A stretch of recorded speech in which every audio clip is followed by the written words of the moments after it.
Quando falamos sobre Soli Deo Gloria, nós estamos falando sobre a preocupação da Reforma em enfatizar a majestade de Deus, a glória de Deus. Estamos falando de uma tendência a afirmar um Deus soberano. Estamos falando de uma ideia extremamente importante, uma ideia extremamente teologicamente relevante para aquele contexto, que contrastava exatamente com a ideia humanista do catolicismo. Então, enquanto o catolicismo enfatizava a ação humana, o protestantismo quer enfatizar a glória de Deus e a majestade de Deus. Essa é a preocupação da Reforma, em ser anti-humanista. Nesse sentido do Soli Deo Gloria, nós podemos elencar, enfatizar 3 ideias centrais importantes. Primeiro, o movimento iconoclasta, ou movimento contra os ídolos. Para Lutero, a religião, ela, naquele contexto, era uma fábrica de ídolos, porque ela produzia imagens, representações a respeito de Deus. E nesse sentido, para Lutero, todo e qualquer símbolo, ainda o religioso, era de fato um desvio da fé. Para Lutero, a fé ela deveria ser desprovida das imagens, dos ídolos. E o ídolo, mesmo religioso, deveria ser rejeitado pela teologia reformada. Então, as igrejas reformadas, os templos reformados, eles eram desprovidos de qualquer tipo de imagem, tendo como centro unicamente a Escritura.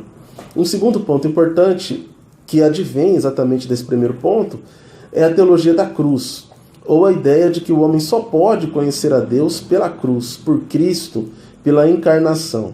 Então, o conhecimento de Deus só pode vir de baixo, ou só pode vir da cruz, ou só pode vir da própria encarnação de Cristo. Aí a ênfase, mais uma vez, no solos Christus.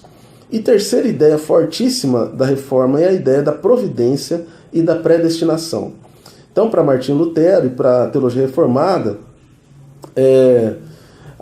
o grande pecado humano é querer tirar Deus do governo do mundo. A grande tendência pecaminosa humana é o orgulho, a vaidade, o egoísmo.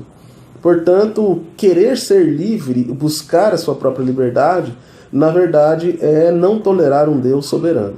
Então, para Martinho Lutero, para os reformadores, para a ideia do Soli Deo Gloria, o homem pecador, pela sua natureza pecaminosa, ele não pode tolerar o governo de Deus. O homem, na sua natureza pecaminosa, não pode aceitar um Deus soberano. Por isso, a tentativa da teologia católica, a tentativa da teologia quando é humana, é tirar Deus do governo do mundo.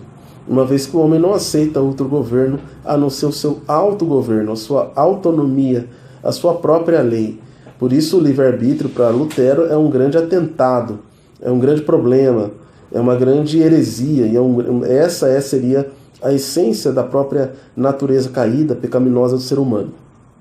Portanto, Soli Deo Gloria, estamos falando da preocupação da Reforma, do anseio reformado em enfatizar a majestade de Deus, a glória de Deus, em colocar Deus no centro de todas as coisas.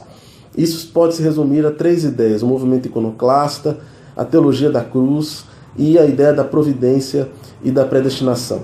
Ao enfatizar a glória de Deus, ao enfatizar a majestade de Deus, a Reforma quer colocar Deus no centro, glorificar somente a Deus e, consequentemente, diminuir a ação humana, reduzir a ação humana e colocar o homem também no seu devido lugar. Um abraço e até a próxima.